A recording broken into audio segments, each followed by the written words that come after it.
ያቄ ባለቤቴ በጣም ይዋሻል። በተደጋጋሚ ተው ብለው ለቀልድና ለጫወታ ነው ይለኛል። በውስጤ እስትግፋር እያደረኩ ነው በዋሽም ይለኛል። አላህን ያስቀየምክ ሰውን ያስደስት አትበል ብለውም አልሰማኝም። አንዳንድ ጊዜ ልፍረድላችሁ ይላል። ለጫወታም ቢሆን የሚለው ሁሌም ቢሆን ሰዎች ፊት ሁለተኛ ሚስት አገባለሁ ይላል። እኔ ፊት ሴቶችንም አንቺን ነው የማገባው ይላል። በተደጋጋሚ የማያደርገውን ነገር ለምን ይዋሻል በማለት እውነትም ቢያወራኝ ሁሉም ነገር ውሸት ነው የሚመስለኝ። ለኔስ ምን ይመክሩኛል? ለሱም አንዳንድ ምክር ብትመክሩልኝ። የማይቀየርስ ከሆነ ፍቺ መጠየቅ እችላለሁ ወይ የሚል ጥያቄ። እኔ ሳገባ ለአባቴ አልተናገርኩም። ላገባ ነው ብዬ ወኪል አድርግልኝም አላልኩትም። በሰዓቱ ግን የአባቴ ቅርብ ዘመድ ነበር። እሱ ወኪል ሆኖኝ አባቴን ሳላስፈቅድ በባለቤቴ ጓደኛ በኩል ኒካው ታሰረ። ነገር ግን ኒካህ የሚያስተሳስር ሸይኽ ነበረ በሀገሩ። በእነሱ በኩል አላደረግንም። እኛ የዲን እውቀት አልነበረንም። ጓደኞቼ ኒካህ ሲታሰሩም አይቻለሁ። ሀገር ስገባ አባቴ ምንም አላለኝም። በትዳሬ ዙሪያ አባቴም ጋር ከበፊት ተጣልተን ነበረ። እሱም ቢሆን ጃሂል ነው፣ በቢድዓና በሽርክ ላይ ያለ ሰው ነው። ይህ ኒካህ እንዴት ይታያል የሚል ጥያቄ። ጓደኛዬ ንቃብ ትለብሳለች፣ ነገር ግን ለሷ አጅነቢ የሆኑ ወንዶች ጋር ትቀመጣለች። ሻይ ቡና ከነሱ ጋር ነው ቁጭ ብላ የምትጠጣው። የካርታ ጫወታም ከነሱ ጋር ትጫወታለች። አላህ ሙስተዓን። የአቅሜን እመክራታለሁ፣ ነገር ግን ከተሸፈንኩ ምን ችግር አለው ትለኛለች። በዛ ላይ ከሴት ልጅ አንደበት የማይወጣን ቃል ትናገራለች። እስኪ መከሩን እኔንም እሷንም የሚን። ሐያት የምትባልን ሴት ሐዩ ብሎ መጥራት እንዴት ይታያል? ከአላህ ስሞች ጋር ይጋጫል።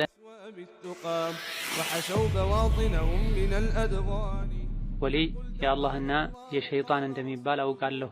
ነገር ግን እነዚህ በሀገራችን ወሊ የሚባሉት የሩቅ አዋቂ ነን ይላሉ። ለምሳሌ ትንቢትን ይናገራሉ። ይህ ነገር ቆይቶም ቢሆን ሊከሰት ይችላል። ሰዎችም ይህን በማየት አላህ አሳውቋቸው ነው የሚል እምነት ይይዛሉ። በምን መልኩ የሩቅን ነገር ሊያውቁ ቻሉ? ሰዎችንስ እንዴት ከዚህ አይነት እምነት ማራቅ እንችላለን? ያብራሩልኝ የሚል ጥያቄ። فاغتنم رحمك الله حياتك النفيسة واحتفظ بأوقاتك العزيزة. السلام عليكم ورحمة الله وبركاته. الحمد لله رب العالمين حمدا كثيرا طيبا مباركا فيه كما يحب ربنا ويرضى، والصلاة والسلام على نبينا وقدوتنا محمد وعلى آله وأصحابه ومن اهتدى بهداه واتبع سنته إلى يوم الدين. اللهم لا علم لنا إلا ما علمتنا إنك أنت العليم الحكيم. يا معلم آدم وإبراهيم علمنا، ويا مفهم سليمان فهمنا، وأعوذ بك اللهم أن أقول فيك ما ليس لي به علم فأضل وأضل. ثم ما بعد، ذلك من الناس يوتياك مجمرياو ولي يا الله النا يا شيطان እንደሚባል አውቃለሁ። ነገር ግን እነዚህ በሀገራችን ወሊ የሚባሉት የሩቅ አዋቂ ነን ይላሉ። ለምሳሌ ትንቢትን ይናገራሉ። ይህ ነገር ቆይቶም ቢሆን ሊከሰት ይችላል። ሰዎችም ይህን በማየት አላህ አሳውቋቸው ነው የሚል እምነት ይይዛሉ። በምን መልኩ የሩቅን ነገር ሊያውቁ ቻሉ? ሰዎችንስ እንዴት ከዚህ አይነት እምነት ማራቅ እንችላለን? ያብራሩልኝ የሚል ጥያቄ ነው። ነዓም ወሊ ሁለት አይነት እንደሆነ ከቁርአን አንቀጾች መረዳት እንችላለን። አላ ኢነ አውሊያ አላህ ላ ኸውፉን ዐለይሂም ወላ ሁም የሕዘኑን ብሏል አላህ። የአላህ ተባረከ ወተዓላ ወልዮች ወዳጆች፣ አላህ የሚረዳቸው የሚጠብቃቸው ሰዎች አኺራ ላይ የሚያስፈራና የሚያስጨንቅ ነገር አይገጥማቸውም። ዱንያ ላይ ትተውት በመጡም ነገር አያዝኑም ብሏል። እነማን እንደሆኑ ደግሞ አስከትሎ ነግሮናል። ይህን ማድረግ የሚያገኙ ትክክለኛ የአላህ ወልዮች በአላህ የሚያምኑ በመልእክተኛው የሚያምኑ ሽርክን ወንጀልን የሚጠነቀቁ ናቸው ብሏል። በተቃራኒው ደግሞ ኢነማ ዛሊኩም ሸይጣኑ ዩኸውፉ አውሊያአሁ ፈላ ተኻፉሁም ወኻፉኒ ብሏል። ሸይጣን የራሱን ወዳጆችና ረዳቶች አውሊያዎቹን ያስፈራራችሁ ነው፣ አትፍሯቸው፣ እውነት ሙእምን ከሆናችሁ እኔም ብቻ ፍሩ ብሏል አላህ ተባረከ ወተዓላ።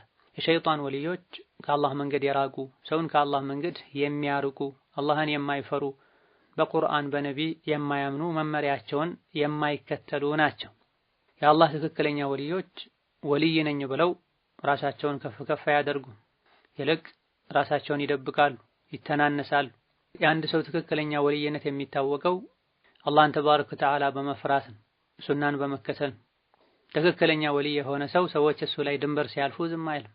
ሰዎች ከእሱ ጋር እንዲተሳሰሩ ልባቸው በእሱ ላይ እንዲንጠለጠል ሳይሆን የሚያደርገው ከአላህ ጋር እንዲተዋወቁ ልባቸው አላህ ላይ እንዲመካ ራሳቸው ቀጥታ አላህን እንዲለምኑ አላህ እንዲማጸኑ ነው የሚያደርገው።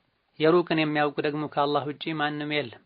ቁል ላ ያዕለሙ መን ፊ ሰማዋቲ ወልአርዲ ልገይበ ኢለላህ ብሏል አላህ። ሰማይም ይሁን ምድር ውስጥ ካሉ ማንም ገይብን አያውቅም አላህ እንጂ ብሏል። ነቢዩ ሙሐመድም ይሁኑ መላኢኮች ከዛም ውጪ ያሉ የአላህን ተባረከ ወተዓላ ገይብ የሩቅን ምስጢር ሊያውቁ አይችሉም። ነገር ግን ገይብ ምስጢር ሁለት አይነት፣ ሙሉ በሙሉ ገይብ የሆነ ከአላህ ውጪ ማንም የማያውቀው አለ። አንጻራዊ የሆነ አንዳንድ ሰዎች የማያውቁት ሌሎች ሊያውቁት የሚችሉ ገይብ አለ። አላህ እንጂ ማንም የማያውቀውን ሙጥለቅ የሆነውን ገይብ ከአላህ ውጪ ማንም አያውቅም። ነገር ግን ከአንዳንድ ሰዎች አንጻር ገይብ የሆኑ ሌሎች ዘንድ ገይብ ያልሆኑ ነገሮች ሊኖሩ ይችላሉ። እናታችን አይሻ ረዲየላሁ ዐንሃ እንደተናገሩት መን ዘዐመ አነ ነቢየ ሰለላሁ ዐለይሂ ወሰለም የዕለሙ ማ የኩኑ ፊ ገድን ፈቀድ አዕዘመ ዐለ ላሂ አልፊርያ። ነቢዩ ነገ የሚሆነውን ነገር ያውቃሉ ያለ አላህ ላይ ትልቅ ቅጥፈትን ቃጥፏል። ምክንያቱም አላህ ቁርአን ላይ ላ ያዕለሙ መን ፊ ሰማዋቲ ወልአርዲ አልገይበ ኢለላህ ብሏልና ብለዋል። ቁርአን ላይ አላህ ተባረከ ወተዓላ ሰማይም ይሁን ምድር ውስጥ ያለ ማንኛውም ሰው ከአላህ በቀር ሰማይም ይሁን ምድር ውስጥ ያለ ማንኛውም ፍጡር ገይብን አያውቅም ብለዋልና። ጅብሪል በሰው ተመስሎ መጥቶ ለማስተማር የተለያዩ ጥያቄዎችን ሱሐቦች ፊት ነቢይን ሲጠይቅ ከተነሱ ጥያቄዎች መሃል አንዱ ቅያማ መቼ ነው የምትቆመው የሚል ጥያቄ ተነስቷል። ነቢያችን ሰለላሁ ዐለይሂ ወሰለም ቅያማ መቼ እንደሆነች ተጠያቂው ከጠያቂው በላይ አያውቅም ብለዋል። እኔም አንተም እኩል ነን፣ ቅያማ መቼ እንደሚቆም አናውቅም ብለዋል። ይሄ ገይብ ሙጥለቅ ነው። ማንም ከአላህ ውጪ ማንም የማያውቀው የገይብ አይነት ነው። በአንጻሩ ደግሞ ሙቀየድ የሆነ የተወሰኑ ፍጥረታት ሊያውቁት የሚችሉ ገይብ አለ። መላኢኮች ሊሆን ይችላል፣ ጂኒዎች ሊሆን ይችላል። ሌሎች ያላዩትን ያዩ የሰው ልጆች የሚያውቁት የገይብ አይነት ሊኖር ይችላል። ዝናብ መች ሊዘንብ እንደሚችል፣ የፀሐይ ግርዶሽ መች ሊከሰት እንደሚችል አብዛኛው የሰው ልጅ አያውቅም። ነገር ግን የተለያዩ መሳሪያዎችን በመጠቀም ራሱን የቻለ ዕውቀት በማጥናት በትንሹም ቢሆን አንዳንድ ሰዎች ሊያውቁ ይችላል። የዝናቡን መጠን ከየት እስከየት እንደሚዘንብ ከአላህ ውጪ በትክክል የሰው ልጆች ሊያውቁ ባይችሉም ሙሉ በሙሉ መች ዝናብ ሊዘንብ እንደሚችል፣ የፀሐይ ወይም የጨረቃ ግርዶሽ መች ሊከሰት እንደሚችል መናገር ሙጥለቁ ገይብ ውስጥ አይገባም፣ አንጻራዊው ገይብ ውስጥ ነው የሚገባው። ለዛም ነው ሰዎች በተናገሩት መሰረት አንዳንዴ ሊከሰት የሚችለው። ልክ እንደዚሁ ስለ አንዳንድ ሰዎች ምስጢራቸውን በመከታተል ብዙዎቹ የማያውቁትን አንዳንድ ሰዎች ሊያውቁ ይችላል። ይህ በእንዲህ እንዳለ ሸይጣኖች ከሰማይ ወሬ እየሰረቁ የሚያመጡበት ሁኔታ አለ። ጠንቋይና መሰል የሆኑ ከአላህ የራቁ ሰዎች ሸይጣንን በመታዘዝ ከሱ ጋር ግንኙነታቸውን በማሳመር ከአላህ ያላቸውን ግንኙነት አበላሽተው ለነሱ ወሬ የሚያቀብሉበት ሁኔታ አለ። ነቢ በተላኩበት ጊዜ ሸይጣኖች ወደ ሰማይ እንዳይወጡ ተደርጎ የለም ወይ ያለን እንደሆነ ይህ በነቢ ዘመን ብቻ ነው ወይስ ከዛም በኋላ እንዳይወጡ ተከልክሏል? በዑለሞች መሃል ኺላፍ አለበት። የተመረጠው ነቢዩ አለይሂ ሰላቱ ወሰላም በነበሩበት ወህይ የወረደ ባለበት ወቅት ላይ ነበር።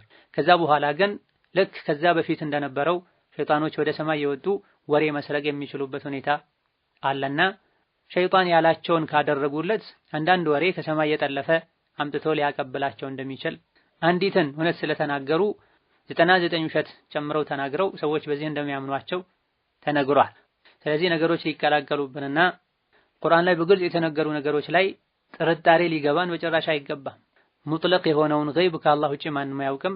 አንዳንድ አንጻራዊ በሚባል መልኩ ከአንዳንድ ሰዎች የተሰወሩ ነገሮችን የተለያዩ ነገሮችን በማድረግ በተወሰነ መልኩ ለማወቅ መቻላቸው አዎ በትክክል የአላህ ወልይ ናቸው፣ አላህ ሁሉን ነገር አሳውቋቸዋል አያስብልም። ከላይ እንደተጠቀሰው ትክክለኛ የአላህ ወልዮች አውቃለሁ አይሉም፣ ራሳቸውን ከፍ ከፍ አያደርጉም። ይህ እንዳለ ሆኖ ከነብዩ አለይሂ ሰላቱ ወሰላም የበለጠ ወልይ ማንም የለም። ነብዩ ሰለላሁ ዐለይሂ ወሰለም እንደዚህ አያደርጋቸውም ነበር። የሩቅን አውቃለሁ አይሉም ነበር። ወለው ኩንቱ አዕለሙል ገይበ ለስተክሰርቱ ሚነል ኸይሪ ወማ መሰኒ የሱእ ብለዋል። ወደፊት የሚመጡ ነገሮችን ሁሉም ባቅ ባልታመምኩ ነበር፣ ባልተራብኩ ነበር፣ ባልተቸገርኩ ነበር፣ ከአደጋዎች አስቀድሜ በዳንኩ በተጠነቀቅኩ ነበር ብለዋል። የተለያዩ ጦር ሜዳዎች ላይ ነብዩ ሰለላሁ ዐለይሂ ወሰለም ቆስለዋል፣ ጥርሳቸው ተሰብሯል። አይሻን ባለቤታቸውን ሙናፊቆች በዝሙት ጠርጥረው የአይሻን ስም ባጠፉ ጊዜ የተለያዩ ሰዎችን አማክረዋል። የአይሻን ኻድም አገልጋይዋን እንደው ስለ አይሻ ምን የምትነግሪኝ ነገር አለ ብላ ከወንዶችም ከሴቶችም ጋር ተመካክረዋል። መጨረሻ ላይ አይሻን እንኳን ጠጋ ብለው እንደው አርገሽው ከሆነ ይሄን የተባለውን ነገር ንገረኝ እስትግፋር አደርግልሻለሁ ብለዋት። መጨረሻ ላይ ግን የቁርአን አንቀጽ ወርዶ ነው አይሻ ንጹህ መሆኗ፣ አይሻ ከእንዲህ አይነት ቆሻሻ ተግባር ንጹህ መሆኗ የተነገረው። ነብዩን ከአለይሂ ሰላቱ ወሰላም አንዳንድ ከተላኩበት ዓላማ ጋር ዳዕዋን ከማድረስ ጋር ተያያዥ የሆኑ ነገሮችን በስተቀር አላህ ሁሉን ነገር አላሳወቃቸው። መላእክቶችም ሁሉን ነገር አያውቁም። ተቁለት ፊ ሰማዋቲ ወልአርድ ላ ተእቲኩም ኢላ በግተ። ስለ ቂያማ በድብቅ የተነገረህ መስሏቸው ደጋግሞ ይጠይቁሃል። የቂያማ ጉዳይ ሰማይም ምድርም ላይ ከብዷል። ቂያማ መቼ እንደሆነች ከአላህ ውጪ ማንም አያውቅም፣ በድንገት ነው የምትመጣው ብሏል። ስለዚህ ወልይ ሳይሆኑ ወልይ ከተባሉ ሰዎች ልንጠነቀቅ ይገባናል። ለፈተና አንዳንድ ነገሮችን ሊናገሩ ይችላሉ። አንዳንድ ነገሮችን ተናግረው በተናገሩት መሰረት መሆኑ እነሱን እንድናመልካቸው፣ እንድንሰግድላቸው፣ እንድናርድላቸው ቁርአን ላይ ከአላህ ውጪ ገይብን ማንም አያውቅም ተብሎ ሳለ ገይብ ያውቃሉ ብለን እንድናምን ሊያደርገን አይገባም። ከእንዲህ አይነት ሰዎች ልንጠነቀቅ፣ በቁርአን በሐዲስ ልንብቃቃ፣ ነቢይን አለይሂ ሰላቱ ወሰላም አርአያ ልናደርግ ይገባናል። ሌላኛው ጥያቄ የወር አበባ ይቆራረጥብኛል፣ 3 ቀን ወይም 4 ቀን ፈሶ ይጠራና ድጋሚ በማግስቱ ወይም ከ2 ቀን በኋላ ይንጠባጠባል። የግድ 7 ቀን መጠበቅ አለብኝ ወይስ በጠራሁ ሰዓት ታጥቤ ሶላት ልጀምር? ከዚህ በፊት ማደርገው ቢጠራም ባይጠራም 7 ቀን ጠብቄ ነበረ የምታጠበው። ይሄንስ ማድረጌ እንዴት ይታያል ያብራሩልኝ የሚል ጥያቄ ነው። ሁሉም ሴቶች ዘንድ የግድ 7 ቀን ብቻ ነው ሐይድ ላይ ሆነው መቆየት ያለባቸው አይባልም። ከ7 ቀን በፊት የሚጠሩ ሴቶች ይኖራሉ። ከ7 ቀን በላይ ሳይጠሩ የሚቆዩ ሴቶች ይኖራሉ። የሐይድ ህግጋት ከደሙ መኖርና አለመኖር ጋር የተያያዙ ናቸው። በሽታው በከለሩ የሚታወቅ የወር አበባ ደም ካለ 7ም ቀን ይቆይ 10ም ቀን ይቆይ ከዛም በላይ ይቆይ ደሙ ካለ ከሶላትና ከመሰል ነገሮች መታቀብ ግዴታ ነው።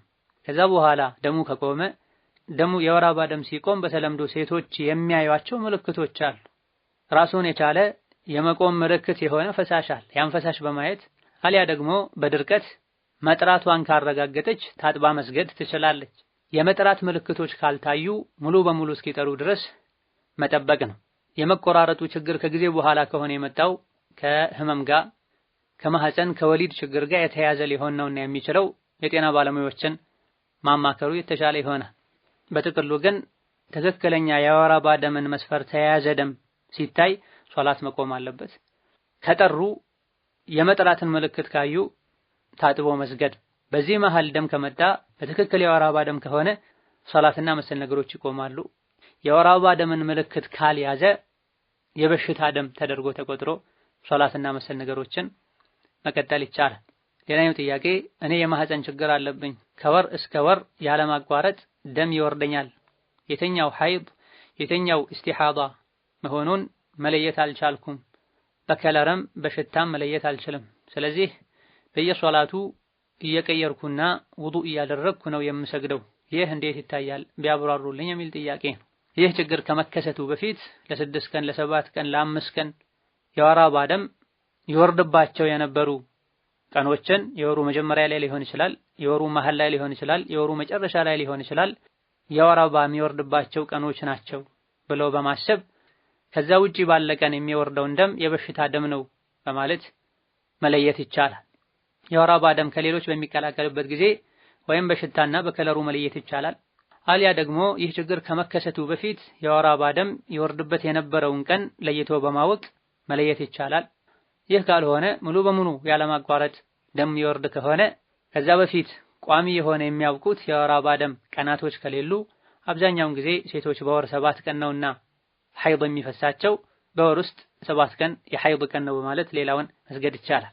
በላጭና የሚሻለው በሽታው በከለሩ ለይቶ ለማወቅ መሞከር ነው። ካልሆነ ይህ ችግር ከመከሰቱ በፊት የወር አበባ ደም ይወርድባቸው የነበሩ ቀኖችን የወሩ መሃል ላይ ወይም መጨረሻ ላይ ወይም መጀመሪያ ላይ ለይቶ በማወቅ በእነዚያ ቀናት የሚወርደውን ደም የወር አበባ ደም ነው በማለት ሌላውን እንደ በሽታ ደም መቁጠር ነው። ባለንበት ጊዜ በቀላሉ የጤና ባለሙያን በማማከር ምርመራ በማድረግ መለየት ይቻላልና የጤና ባለሙያን አማክሮ መወሰንና መለየት የተሻለ ነው። ሌላኛው ጥያቄ ባንክ ውስጥ 7000 ብር ነበረኝ 2 ዓመት ሆኖታል። በኋላ ላይ ቦታ ገዛሁበት። ቦታው የተገዛው ለንግድ ነው። 40000 ብር ጨምሬ በአጠቃላይ 110000 ብር ነው የገዛሁት። ነገር ግን ብዙ ዘካ አልወጣለትም። ለቤተሰቦቼ ብር ልልክ እና የዘካ ብር ስጡልኝ ስላቸው ለአንዱ ሰተን ለአንዱ አንተውም ይሉኛል። እንዴት ነው ማውጣት ያለብኝ? ዓመት ያልሞላው 52000 ብርም ባንክ አለኝ። እንዲሁም በሳውዲ 4000 ሪያል አለኝ። ጓደኛዬን ስጠይቅ የ70000 ብሩ ዘካ ሲወጣ በ2 ዓመት ባንክ ያለው በእጅሽ ያለ ሁሉ ይታሰባል አለችኝ። ይህ እንዴት ነው ያብራሩልኝ የሚል ጥያቄ ነው። ማንኛውም ዘካ የሚወጅብበት ንብረት ገንዘብ ዓመት ሙሉ እጃችን ላይ የራሳችን ሆኖ ከቆየ ዘካ ይወጅብበታል። ዓመት ያልሞላው ደግሞ እጃችን ላይ ያለው የዋናው ገንዘብ ትርፍ እስካልሆነ ድረስ ለብቻው ዓመት እስኪሞላ ድረስ ተጠብቆ ነው ዘካ የሚወጣለት። ለንግድ የተገዛውን መሬት በተመለከተ ከተገዛበት ጊዜ ጀምሮ ዓመት ሲሞላው በጊዜው ሊያወጣው የሚችለው ዋጋ ተገምቶ ዘካ መውጣት አለበት። ቤተሰቦች ለአንዱ ሰተን ለሌላኛው አንተውም አሉኝ የሚለው ስህተት ነው። ዘካ ከሚገባቸው ሰዎች ውስጥ አንዱን መርጦ መስጠት ይቻላል። ይጠቅማቸዋል ከተባለ በቅርብ ላሉ ማከፋፈልም ይቻላል። ለአንዱ ሰተን ለአንዱ አንተውም በሚል የዲን እስላም መሰረት የሆነን ዘካ ከመስጠት ወደ ኋላ ማለት የለብንም። የዘካ ገንዘብ ነው፣ መጠኑ ትንሽ ነው። ከዚህ አንፃር ገሌ ካንተ ስለሚብስ ለሱ ሰጠን ማለት በማለት መልስ መስጠት ይቻላል። ይሄም ላይ ያስፈልግ ይችላል። ዝም ብሎ ደብቆ መስጠት ይቻላል። ሰው ምን ለኛል ተብሎ ዲን ላይ በግልጽ ግዴታነቱ የሚታወቅ ነገር አይተውም። ከዚህ እነሱ ይሄን ካላደረጉ ባሉበት ሀገር የዘካን ገንዘብ ለተቸገረ ሰው ፈልጎ መስጠት ይቻላል። ሌላኛው ጥያቄ ሴት ልጅ ሚዲያ ላይ መውጣት በሸሪዓ እንዴት ይታያል? ከወጣችስ በምን አይነት መልኩ መሆን አለበት? ለምሳሌ ዩቲዩብ መስራት አላማው ገንዘብ ማግኘት ሲሆን ጥሩ ነገር ነው የማስተላልፈው ከማለት የተነሳ ሚዲያ ላይ መውጣት እንዴት ነው ቢያብራሩልኝ የሚል ጥያቄ። ይህ አይመከርም። አላህ ተባረከ ወተዓላ ሴትን ልጅ ወቀርነ ፊ ቡዩቲኩነ ወላ ተበረጅነ ተበሩጀ አልጃሂልየት አልኡላ ወአቂምነ አስሶላተ ወአቲነ አዘካተ ወአጢዕነ አላህ ወረሱለሁ ብሏቸዋል። ሴቶች ሆይ እቤታችሁ ውስጥ እርጉ፣ አትገላለጡ፣ ሶላታችሁን በአግባቡ ስገዱ፣ ዘካችሁን ስጡ፣ አላህና መልእክተኛውን ታዘዙ ብሏል። ሴት ልጅ ቤት ትቀመጥ የተባለው ከወንድ አይን እንድትርቅ ነው። ወንድ እንዳያያት ወንድ እንዳታይ ነው። ሚዲያ ላይ ትውጣ ከተባለ ዓለም ላይ ያሉ ጥሩዎችም መጥፎዎችም ዘመዶችም ባዕዶችም ያዩዋታል። ሴት ልጅ ሒጃብ ያለበሰ ሰውነቷ እንደሚፈትነው ሁሉ ድምጿም ሊፈትን ይችላል። ሒጃብ የለበሰ ሰውነቷም ጭምር ሊፈትን ይችላል። ኢላ ማ ظهر منها የሚለውን ሲፈስሩ ለብሳም ሳለ እንቅስቃሴ በምታደርግበት ጊዜ ሊታይ የሚችል የሰውነት ቅርጿ ብሏል። የሴት ልጅ ሒጃቧ ሁለት አይነት ነው። መልክን የሚሰትር የሚሸፍን ሒጃብ አለ። አጠቃላይ ምንነቷን የሚሸፍን ሒጃብ አለ።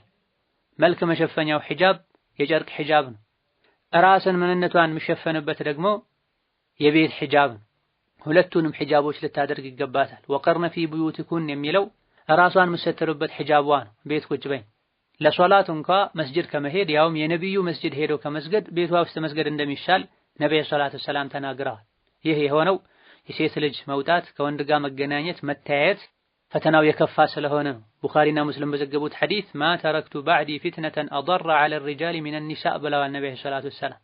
ለወንዶች ከሴቶች የበለጠ ፈታኝ የሚባል ነገር የለም ብላ ወንዶችን ማበላሻ ከዲን ማራቂያ ቀልብ ማድረቂያ መንገድ ሴቶች እንደሆኑ ያወቁ የእስላም የአኽላቅ ጠላቶችም ሴትን ባገኙት አጋጣሚ ሁሉ ከወንድ ጋር እንድትቀላቀል ሒጃቧን እንድትተው ሐያ እንድታጣ አድርገዋል። ሚዲያ ላይ እንድትሳተፍም ያደረጉት እነሱ ናቸው። የሚታየው የሚሰማው የሚነበበው ሚዲያ ላይ አይሻ ረዲየላሁ ዐንሃ ወንዶችን ታስተምር ነበር አይደል እንዴ እያሉ ጥያቄ ያነሳሉ፣ አልፎም ይከራከራል።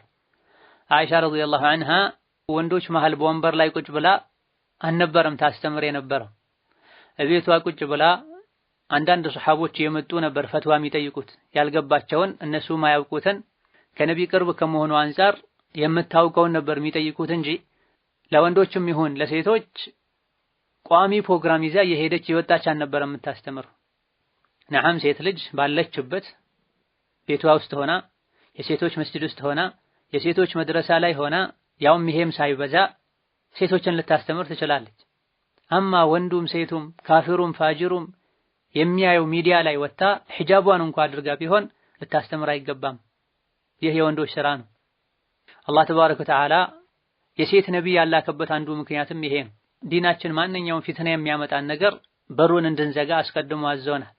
ሴቶች ሆይ ስትነጋገሩ ድምጻችሁን አታለሳልሱ፣ ልቡ ላይ በሽታ ያለበት ሸር ይከጅላል፣ ስትራመዱም ጫማችሁን አታስጭሁ ኢላ ገይሪ ዛሊክ ብሏል አላህ ተባረከ ወተዓላ። ስትራመድ ጫማዋን እንዳታስጭሁ ተከልክላ ሳለ ሚዲያ ላይ ወጣ እየሳቀች እያሳቀች ተናገር ብሎ ሸሪዓ ይፈቅዳል ማለት በጣም ከባድ። ሴቶችን ዕቃ ስትጠይቋቸው ከመጋረጃ በስተጀርባ ጠይቋቸው እያለ አላህ ተባረከ ወተዓላ ሚዲያ ላይ ወጣ ምናልባትም እጆቿ እየታዩ ጭራሽ ሁሉ ፊቷን ሳሸፍን ተኳኩላ ተውባ ሁሉ ታስተምር ወይም ስለ ዱንያ ትናገር ትነግድ በጭራሽ አይባል። ሰርቶም ያስተዳድራት ከሌለ በአግባቡ ራሷን ሰትራ ሱቅ ከፍታ ወይም በሌላ መልኩ ስራ ትስራ። አማ ሚዲያ ላይ ወጣ ማንኛውም ማየት የሚፈልግ ሰው ቴሌቪዥን ዩቲዩብ ከፍቶ ማየት በሚችልበት መልኩ ስራ ልሰራ አይገባም። የዩቲዩብ ንግድ ራሱን የቻሉ ጥፋቶችና ስህተቶች አሉት። እዛ ላይ ማስታወቂያ እየተለቀቀ ነው ገቢ የሚገኝ። የሚለቀቀው ማስታወቂያ የሸሪዓን አደብ የጣሰ ነው የሚሆን። ኸምርን ሊያስተዋውቁ ይችላል። ስለዚህ እኛ ስራ ስላልነው ብቻ ትክክለኛ ስራ ይሆናል ማለት አይደለም። ከስብን የምንፈልገው በሐላል በትክክለኛ ዲንን በማይነካ መንገድ ሊሆን ይገባዋል እንጂ ትርፍ ያስገኛል ጥሩ ገቢ ያለው ስለተባለ ብቻ ማንኛውንም ስራ ተነስተን ልንሰራ አይገባ። ምን ሰራው ሐላል ሊሆን ሰዎችን የሚጠቅም ሊሆን አፈጻጸሙ ሸሪዓን የማይጻረር ሊሆን ይገባዋል። ሌላኛው ጥያቄ ሐያት የምትባልን ሴት ሐዩ ብሎ መጥራት እንዴት ይታያል? ከአላህ ስሞች ጋር ይጋጫልን? አይጋጭም። ሐያት የሚልን የሴት ስም ሐዩ ብሎ አቆላምጦ መጥራት አልሐዩ ከሚለው ከአላህ ስም ጋር በጭራሽ አይጋጭም። በተወሰነ መልኩ ህይወት የሚለው ከማዕና ከትርጉም አንፃር ሐያት ሐይ ከሚለው ቢገናኝ እንኳ የሰው ልጅ ህይወት ራሱን የቻለ ነው። የአላህ ህይወት ሌላ ራሱን የቻለ ነው። አላህ ይሰማል፣ የሰው ልጅም ይሰማል። የአላህ መስማት ራሱን የሚመስል ነው። ለይሰ ከሚስሊሂ ሸይ። የአላህ ህያውነትም ራሱን የሚመስል ነው። ከአላህ ጋር የሚሄድ ነው። ለአላህ የሚስማማ ነው። ልክ እንደ ሰው ልጅ ከጊዜ በኋላ የመጣ ከተወሰነ ጊዜ በኋላ የሚጠፋ ህይወት አይደለምና ይህ አላህን ከሰው ልጅ ጋር ማመሳሰል ወይም ለሰው ልጅ የአላህን ደረጃ መስጠት ይባላል፣ ይከለከላል አይባልም።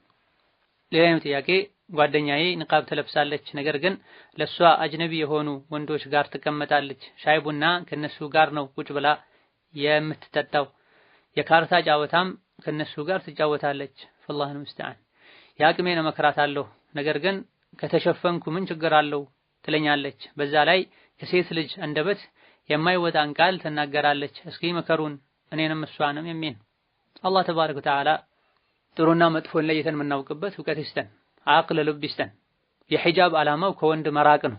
ሰውነቷን በጨርቅ እንደሸፈነችው ሁሉ ሙሉ ማንነቷንም በመጋረጃ በክፍል በግርግዳ የመሸፈን ግዴታ አለባት ሴት ልጅ። ወንድና ሴት ተቀላቅሎ መቀመጥ ወንጀል። ነቢያችን አለይሂ ሰላቱ ወሰላም ወንዶችን ኢያኩም ወድኹል ዐለ ኒሳእ ብለዋል። አደራችሁን ወደ ሴቶች አትግቡ ብለዋል። ወንዶች ወደ ሴቶች አትግቡ እንደተባሉት ሁሉ ሴትም ወደ ወንድ ልትገባ ከወንድ ጋር ተቀላቅላ ልትቀመጥ በጭራሽ አይገባም። መልክን ሰውነትን የሚሸፍን ሒጃብ ማድረግ እንዳለባት ሁሉ ራሷን ለብሳም ቢሆን ከወንዶች የሚሸፍናት የሚሰተራት መጋረጃ ሊኖር በክፍል ልትለይ ይገባታል። ድምጿንም ጭምር ልትሰትርና ልትቀነስ ይገባታል። ወላ ተኽضዕነ ቢልቀውል ብሏል። ድምጻችሁን አታለሳልሱ፣ ልቡ ላይ በሽታ ያለበት ሸር ያስባል ብላ። ዕቃ ስትጠይቋቸው ከመጋረጃ በስተጀርባ ጠይቋቸው ብሏል። ዕቃውን ካለማቀበል ለመቀበል ወንድና ሴት ፊት ለፊት የተያዩ መሆን የለበትም። እንዴት ተብሎ ነው ታዲያ አላህና መልእክተኛው ያዘዙትን ሒጃብ አደርጋለሁ ብላ የምታስብ ሴት አደርጋለሁ የምትል ሴት ከአጅነቢ ጋር ቁጭ ብላ ካርታ የምትጫወተው ሻይ ቡና የምትለው ያልሆነ ነገር የምትናገረው? ይሄ የኢማን ወይም የእውቀት ማነስ ነው። በትክክል አላህና ረሱሉ ስላዘዙ ብላ ከሆነ ሒጃብ ያደረገችው ሒጃቡ የተደነገገው ራስን ከወንድ ለማራቅ ነው። ሒጃቡን አድርጋው ከአጅነቢ ጋር ቁጭ ብላ ምትቀልድ ከሆነ ሒጃቡ ጥቅም አይኖረውም። ሒጃቡ ሊገለጥ ይችላል፣ ሊያስደፍር ይችላል። ስለዚህ እህቶች አላህን ሊፈሩ የሒጃብን ክብር ሊጠብቁ ይገባቸዋል። ዓላማውን ሊረዱ ይገባቸዋል። ፋሽን አይደለም፣ ዝም ተብሎ የሚለበስ ልብስ አይደለም። ሒጃብ ሐቅ አለው፣ የሚያስገድዳቸው ነገሮች አሉ። ካርታ መጫወቱም ሌላ ራሱን የቻለ ችግርና መፍሰዳን። ሙስሊም በዚህ መልኩ ጊዜውን አያቃጥልም። ቁርአን በመቅራት ሶላት በመስገድ ዒልም በመማር ዚክር በማለት ለዲን ለዱንያ የሚጠቅምን ነገር በማድረግ ነው ጊዜውን ማሳለፍ ያለበት። አይደለም ከአጅነቢ ወንድ ጋር ሴት ከሴት ወንድ ከወንድ ጋር እንኳ ተቀምጦ ካርታ ሊጫወት አይገባም። ቀልብ የሚያደርገን አኺራን የሚያስረሳን ትርፍ ቃል እንዲናገሩ የሚያደርገን አልፎ ሁሉ ወደ ቁማር የሚወስድን። ስለዚህ አላህን ልንፈራ ወደ ዲናችን ልንመለስ የዲን ህግጋትን ዓላማዎቻቸውን ልናውቅ ይገባናል። የሒጃብ ዓላማ ወንድና ሴትን መለየትና ማራራቅ። በዚህ መልኩ ከወንድ ጠጋ ጠጋ ማለት ከተጀመረ አላህን የሚያስቆጣ ሸይጣን የሚፈልገው ወንጀል ላይ የመውደቅን በር ይከፋፍታል። ስለዚህ አኺራን የሚያበላሽ ነገር ላይ ወድቆ ከመጸጸት በፊት አላህና መልእክተኛው በቀረጹልን መንገድ መጓዝ ተገቢ ነው። ሌላኛው ጥያቄ እኔ ሳገባ ለአባቴ አልተናገርኩም፣ ላገባ ነው ብዬ ወኪል አድርግልኝም አላልኩትም። በሰዓቱ ግን የአባቴ ቅርብ ዘመድ ነበር። እሱ ወኪል ሆኖኝ አባቴን ሳላስፈቅድ በባለቤቴ ጓደኛ በኩል ኒካው ታሰረ። ነገር ግን ኒካህ የሚያስተሳስር ሸይኽ ነበረ በሀገሩ፣ በእነሱ በኩል አላደረግንም። እኛ የዲን ዕውቀት አልነበረንም። ጓደኞቼ ኒካህ ሲታሰሩም አይቻለሁ። ሀገር ስገባ አባቴ ምንም አላለኝም። በትዳሬ ዙሪያ አባቴም ጋር ከበፊት ተጣልተን ነበረ። እሱም ቢሆን ጃሂል ነው፣ በቢድዓና በሽርክ ላይ ያለ ሰው ነው። ይህ ኒካህ እንዴት ይታያል የሚል ጥያቄ። ይህ ስህተቶች የሞሉበት ኒካህ ነው። ነብዩ ሰለላሁ ዐለይሂ ወሰለም ያለ ወልይ የታሰረ ማንኛውም ኒካህ፣ ያለ ምስክሮች የታሰረ ኒካህ ውድቅ ነው ብለዋል። አባት ዝም ማለቱ ኒካሁን ትክክል አያደርገውም። ጥያቄው ላይ አባቴንም አልነገርኩትም፣ ወኪል አድርግልኝም አላልኩትም፣ ሀገሩ ላይ ኒካህ የሚያስሩ ሼኽ አሉ፣ በእሳቸው በኩልም አላሰርንም የተባለ ነው። ጥያቄው አብዛኛው መልስ ያካተተ ነው። አባት እምቢ ካለ አያት፣ እንደዚሁ ወንድሞች፣ አጎቶች፣ አጎት ልጆች፣ የወንድም ልጆች ኒካህ ማሰር ይችላሉ። እነዚህ ሁሉ እምቢ ካሉ ወይም መስፈርቱን ካላሟሉ እውቅና ያለው ቃዲ ጋር ተኬዶ ኒካህ ይታሰራል። ከዚህ ውስጥ የተኛውም ሳይደረግ ማንኛውንም ሰው አስቀምጦ ኒካህ አሰርልኝ ተብሎ የታሰረ ኒካህ አይሆንም። ስለዚህ እንደገና መታሰር አለበት። ማንኛውም ሰው ኒካሁን ካሰረው ትክክለኛ ኒካህ ይሆናል የሚል የተሳሳተ መረጃ ኖሯችሁ ከሆነ ይሄን ያደረጋችሁት ያለፈው ህይወታችሁ ዝሙት ነው፣ ልጆችም የዝና ልጆች ናቸው አይባልም። ነገር ግን ቀጣዩ የግድ መስተካከል አለበት። ስህተት መሆኑን ካወቃችሁበት ጊዜ ጀምሮ የባልና ሚስትን ግንኙነት በማቆም ወዲያውኑ የሴት ልጅ ትክክለኛ ሸርጡን ያሟላ ወልዩዋን በማስቀመጥ ኒካሁን አስሮ ወዲያውኑ ወደ ትዳር ህይወት መመለስ ይቻላል።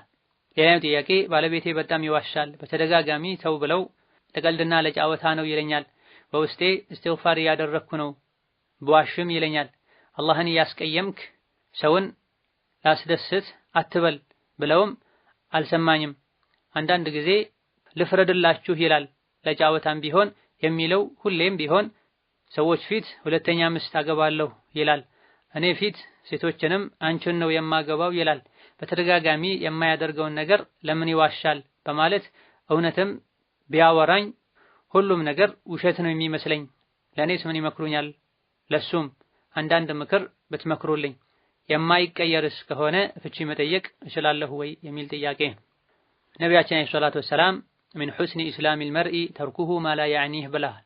ከአንድ ሰው የእስልምናው ማማር የዲኑ ማማር ምልክቶች መሃል አንዱ ማይመለከተውን ማይጠቅመውን ነገር መተው ነው ብለዋል። አላህ ተባረከ ወተዓላ ኢተቁላህ ወኩኑ መዐ ሷዲቂን ብለዋል።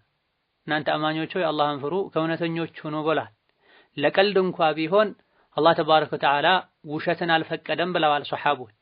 አቡ ዳውድ፣ ትርሚዚና ሌሎችም በዘገቡት ሐዲስም ነቢያችን ሰለላሁ ዐለይሂ ወሰለም ሰውን ለማሳቅ ብሎ የዋሸ የሚናገር ወዮለት አሁንም ወዮለት ብላ። በልቤ እስትግፋር እያደረኩ ነው የሚለው ያላዋቂ ንግግር። በመላስ የዋሹ ሸሪዓ ማይፈቅደውን ንግግር እየተናገሩ በልብ እስትግፋር ማድረግ ዋጋ አይኖረው። ከወንጀሉ ከታቀቡ በኋላ ነው መጸጸቱ። በመላስ እስትግፋር ማድረጉ ሊጠቅም የሚችለው እዛው ወንጀል ላይ ሆኖ በልብ እስትግፋር ማድረግ ዋጋ አይኖረው። አላህን የሚፈራ አኺራ አለብኝ የሚል በእያንዳንዷ ቃል አላህ ይተሳሰበኛል የሚል ሰው ይሄን አያደርግም። የሰው ልጆችን ጀሀነም ላይ ባፍጥማቸው በግንባራቸው የሚደፋቸው ነገር አለ እንዴ? መላሳቸው ካጨደው ውጪ ብለዋል ነብዩ ሰለላሁ ዐለይሂ ወሰለም። ያገኙትን ይሆን ያልሆነውን ማውራት ጀሀነም ላይ እንዲደፉ ሰበብ ይሆናል። ቀልብ ያደርጋል፣ ከአላህ ያርቃል፣ ከዚክር ያርቃል። የንግግር መብዛት ቀልብ እንደሚያደርቅ ቀልቡ የደረቀ ሰው ደግሞ ከአላህ እንደሚርቅ ዑመር ኢብኑ አልኸጣብ ሌሎችም ተናግረዋል። ከአላህ የራቀ ሰው ደግሞ ሸይጣን ይጠልፈዋል። በአላህና በመጨረሻው ቀን የሚያምን ሰው ኸይርን መልካምን ይናገር፣ ካልሆነ ዝም ይበል ብለዋል ነብዩ ሰለላሁ ዐለይሂ ወሰለም። ዝምታ መልካም ነው ኸይር ነው ጥቂቶች እንጂ አያደርጉትም የሚል ሐዲስም አለ። ዝም ያለ ዳነ የሚል ሐዲስም አለ። መጥፎን ነገር ከመናገር ዝም ማለት በላጭ ነው። ዝም ከማለት ደግሞ ዚክር ማለት፣ ዱዓ ማድረግ፣ ቁርአን መቅራት የተሻለና በላጭ ነው። የሰው ልጅ ምላሱ በሮች የተገጠሙለት አስቦና አስታውሎ እንዲናገር ነው። ሰዎችን እያሳቁ ቀልብ ማድረግ አኺራ ማበላሸት ሞኝነት ነው። የሆነ ያልሆነውን ዝም ብሎ የሚያወራ ሰው ሰዎች ዘንድ ክብር ያጣል። ሐቅና ቁም ነገሩን ቢናገር ጥያቄው ላይ እንደተባለው ሰዎች እንዳያምኑት ያደርጋል። ይህ እንዳለ ሆኖ ደግሞ ትዳርን መጫወቻ ማድረግ፣ አንቺን አገባሻለሁ ያሉ ሴት ልጅን ፊት ለፊት ማናገር አቅልም አደብም አይደለም። ሙስሊም ክብሩን ሊጠብቅ ሐያ ሊኖረው አደብ ሊኖረው ይገባል። ኢስላም በስም ብቻ አይደል፣ በልብስ ብቻ አይደል። አጅነቢ ወንድ አጅነቢ ሴትን በምን መልኩ ማናገር እንዳለበት ሸሪዓ ላይ ተቀምጧል። እንዲህ አይነት አደብ የሌለው ስርዓት የሌለው ሰው በተደጋጋሚ ተመክሮ አልመለስም ካለ ነገ ለልጆቹ አደጋ ነው የሚሆነው። ያንዳንዱን ያሉበትን ችግር በዝርዝር አስረድቶ እንዲመለስ መምከር፣ እምቢ ካለ በቤተሰብ በሽማግሌ ማስመከር። እምቢ ብሎ በዚህ መልኩ ከቀጠለ የተኛዋንም አጅነቢ ሴት አንቺን አገባለሁ ያለ የሚያወራ ከሆነ ከሙስሊም አቅል ካለው አደብ ካለው ሰው ጋር እማይሄድን ቀልድ ያነሳ የሚቀልድ ከሆነ ክብሩን ያጣ ሰው ነው የሚሆን። ከእንዲህ አይነት ሰው ጋር መኖር አይመከርም፣ ካልተስተካከለ ካልተወበደ። ለልጆቹ ይሄን ነው የሚያወርሰው። ስለዚህ በቂ ጊዜ ተሰጥቶት ይሄን ጸባይ አላስተካከልም ካለ ይህ የትዳር አጋርን የሚረብሽ ከሆነ ሰው ፊት የሚያሳፍር ከሆነ ፍቺ ለመጠየቅ ምክንያት ሊሆን ይችላል። ነገር ግን ወደ ፍቺው ከመሄድ በፊት ደጋግሞ መምከር፣ በቤተሰብ ማስመከር፣ ይሄን ችግር ያስተካክላሉ የሚባሉ ነገሮችን በሙሉ ማድረግ ያስፈልገዋል። هذا والله تعالى أعلم። ዛሬ በዚህ እናበቃለን። የተቀሩትን ጥያቄ ሌላ ጊዜ እንመለሳለን። ወሰላሙ አለይኩም ወራህመቱላህ ወበረካቱ።